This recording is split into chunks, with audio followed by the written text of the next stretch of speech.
So, after weeks of mounting worry in the African Democratic Congress Party, or ADC, over a politically and administratively crippling deadlock, a breath of fresh air as a court judgment in Abuja delivers a new lifeline for the party and dramatically raises the political hopes of its presidential candidate, Dumebi Kachikwu. The party had been torn apart by factional crisis, with one group loyal to Mr. Kachikwu and another beholden unto the party chairman, Chief Ralph Nwosu, who had insisted on staying on even after his constitutional term had expired. But a federal high court in Abuja has now ended that massive rivalry and legal battle, sacking the Nwosu-led leadership and nullifying all actions taken by the group since August the 21st. Not surprisingly, the news has been gratefully received by Mr. Kachikwu, who's been affirmed as the rightful presidential candidate. So what are the likely consequences for the ADC of this legal wrangle so close to the elections? Well, for more on this, I'm joined now in the studio by Dumebi Kachikwu, presidential candidate of the African Democratic Congress Party, or ADC. Thank you very much indeed for coming in. Thanks for having me, Charles. And congratulations. Thank you. Just briefly, give us the background to this crisis and how it ended up in court. Well, sometime in August, the state chairman had intimated me that the tenure of the former chairman, Ralph Nwosu, was about to lapse, and he had made no transition efforts, and they needed me to step into this.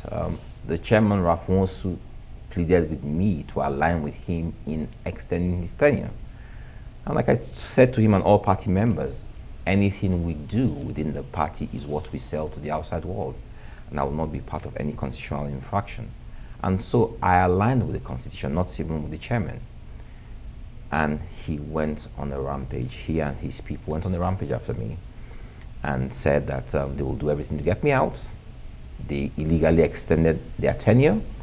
They had 2 conventions in the process just to try and legalize an illegality.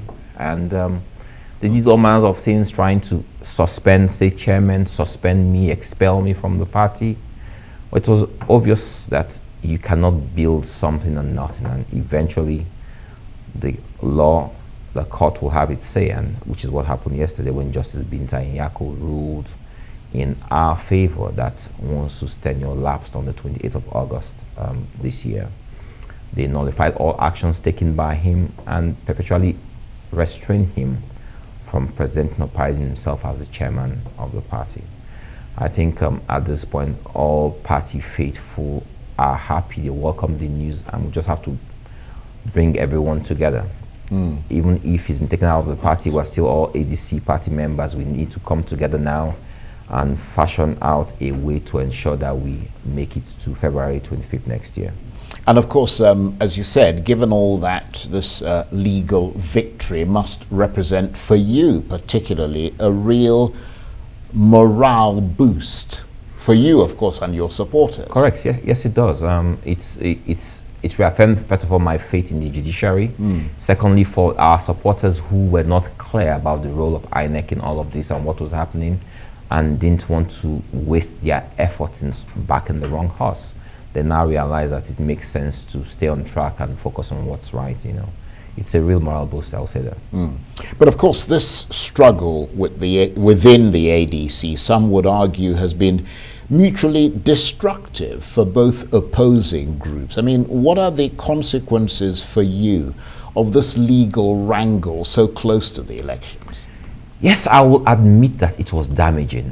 So typically what had happened within the party was that the smaller parties are known for selling their mandate to bigger parties, and ADC, unfortunately, is one of the parties known for this. This, again, is what they were attempting to do. And if you see within my party today, you see Guba candidates who have already aligned with other presidential candidates and flying their flags. We have a House of Rep candidate doing the same thing. We have people doing that because they enter all these alliances supported and sponsored by the national chairman for pecuniary gain. And we need to let Nigerians know that small parties represent something better than this. And that was what my fight was about. I said to people in a meeting earlier today that if anyone were to ask me about February 25th next year, I will say that I have won the elections yesterday. If that's all I achieved in ensuring that we have a clean party, because democracy actually begins from the party structure. That's a very, very important point that you've made there, and very wise words indeed. But now that you've gone past this crisis, how are you going to strengthen your weak points and attempt to become a dominant force in this election? So my understanding is that typically we have the people in the rural areas who play a key role in determining who's the president of Nigeria. As a party, we are not equipped or strong enough to battle APC, PDP, and Labour in what they do in typically inducing people to vote for them in the rural areas. But our strong point is the issues with proper solutions. We know what's wrong in our body politic, what's wrong with our country, and we have the solutions to our problems. We need to sell this to people who care about the issues. That's what we'll do from now going into the elections. Letting Nigerians know we have a party, we have candidates who understand what the issues are, these are the solutions, and speak to those issues. We won't get distracted by mudslinging and all the stuff what we see going on with the bigger parties. We just want to focus on those issues because Nigerians are concerned right now. A few days ago, we saw that numbers, the inflation, recession rates had jumped. We saw that number of poor people in Nigeria, over 120 million, over 50 million people unemployed in Nigeria. That's a ticking bomb. We want to speak to those issues. But of course, Nigerians, I mean, beyond the issues that you've correctly identified are big problems here, they also look at the candidates themselves, their personalities and so on. What are the norms by which you operate that you would like Nigerians to assess and judge you by? Very simple. I believe that we are a country made up of diverse people, but we're still one country. I will not stand for anything that divides our unity or divides our country. I believe as an individual, as a candidate of this party, that meritocracy should be our watchword, and no longer will we allow mediocrity to thrive in our body politic. I believe as an individual and as a candidate that Nigerians deserve the right to live freely, in safety, peaceably in any part of Nigeria. That we should have strong borders, protected borders. Our highways should be safe. That we as a people should thrive if we are willing to work hard. I believe that these are the ground norms of any working democracy. These are things that are absent. And when I talk about issues, because these issues are important, because we keep on speaking about problems and we deceive the populace into saying we know the problems, but no one will really speak about the solutions to these problems. I believe I'm a candidate who has sustained this, the tempo in speaking about solutions, be it agriculture, be it the economy, be it security, be it on any issue that seems to affect us. I've spoken about issues consistently. I believe that the issues are what matters to us as a people. We don't care about if Asiwaju's health is failing. We care about in his failing health, is Asiwaju able to perform? The answer is no. We don't care about what everyone has said about corruption, because we believe that corruption is a symptom. So when the people talk about Atiku, we believe, can Atiku perform? Does he have the world vision for what we need today in Nigeria? The answer is no. We don't believe that, don't care about if they say P2P is IPOP sponsored or what is it. What we understand is that, do we believe that a man who has access to so much capital and all he can speak to or do is run a supermarket business or doing import of chocolate and all of that, that does he have what it takes to present a vision that will take Nigeria forward? We don't believe he has that. So presumably you have the right idea. And that's why I said that I, as a candidate, and our party will have the right ideas to take Nigeria where we need to go post February 25th. Yeah, but you still haven't answered what sets you apart from those other people. That's what I said.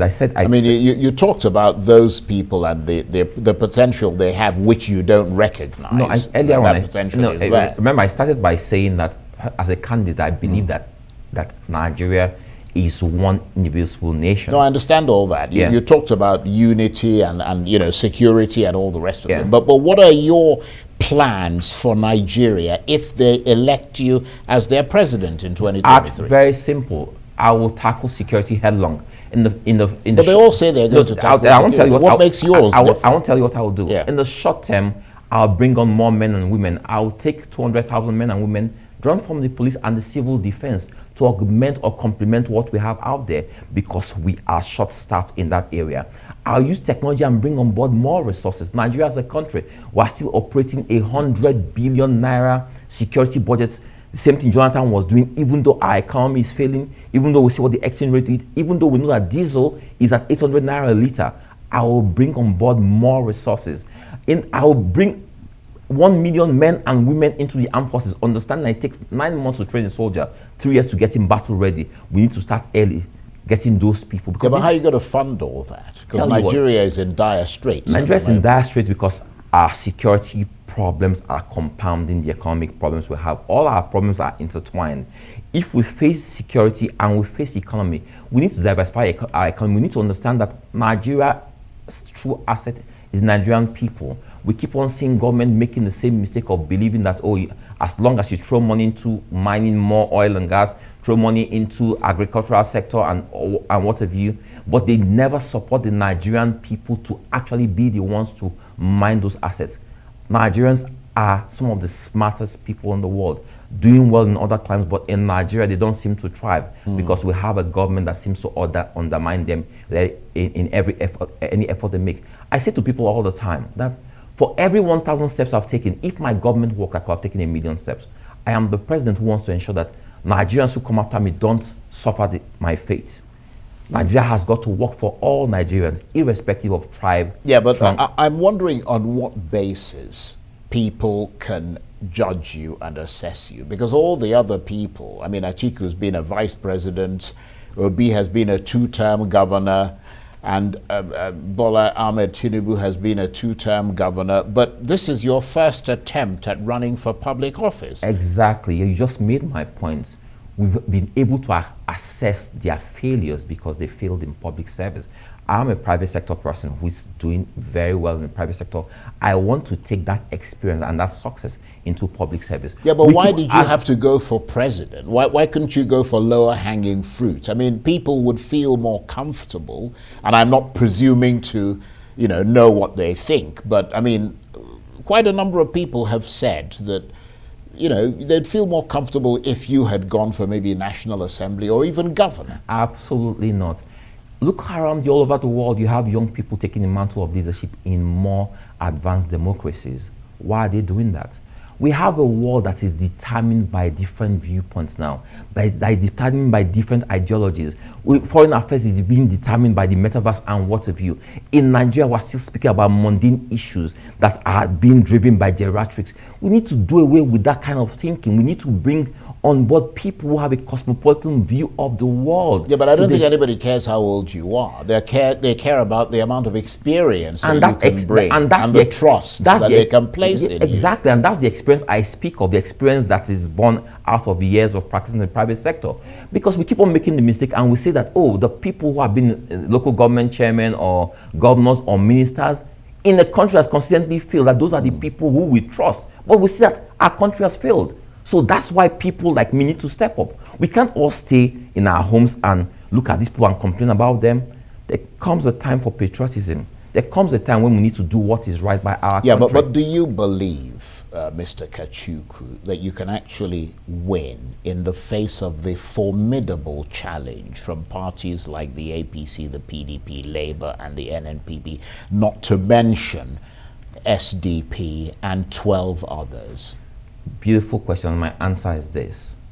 The Nigerian people are the ones who determine. They will either say, I don't have what it takes, or they will say, they support me, let's go in a different direction. Come February 25th next year, Nigerians will have their say on this issue. I'm trusting that this time around, Nigerians will do what's right by Nigeria. Right, but it's not entirely disingenuous, perhaps, to ask you whether you regret taking up the position of presidential candidate when you think what an unhappy time you've had of it and the rough ride that was in store for you with this soul-destroying fight you've had within the ADC. Charles, Nothing good comes easy, but Nigeria is worth the fight. I owe this to myself, to my family, to my generation, to millions of Nigerians out there, to put up a good fight, to show them something different, to let them know in the midst of what we see out there that there are people who can still bring about solutions, people who can still get the job done. Nigerians must understand that we can't let this Stockholm syndrome that seems to operate in the political sphere continue forever. Someone has got to break this jinx. Right. Well, we've got about 2 minutes or so to go. I know you touched on this previously, but what's going to be your campaign strategy going forward from here with just 2 months to go before the election? Okay.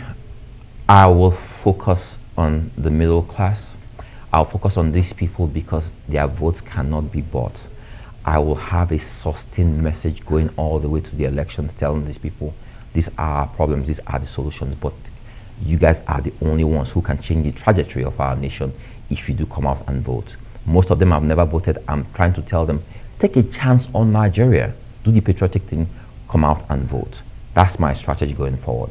And that's your central message, is it, to the Nigerian people? My central message to the Nigerian people is that in any issue, in any sector, in all our problems, Nigerian people are the asset base of this country. If we come together, if we have good leadership, we can solve our problems. We've identified the problems. These are the solutions. This is what we need to do. Come together under the banner of the green, white, green of our flag and solve our problems. Let's bring up people who actually have the best interest of Nigeria at heart. Well, I want to thank you very much indeed. You made some very good points here, I have to say, and also congratulations on winning your court case there. Dumebi Kachikwu is the presidential candidate of the African Democratic Congress. Thank you very much indeed. Thanks for having me, Charles.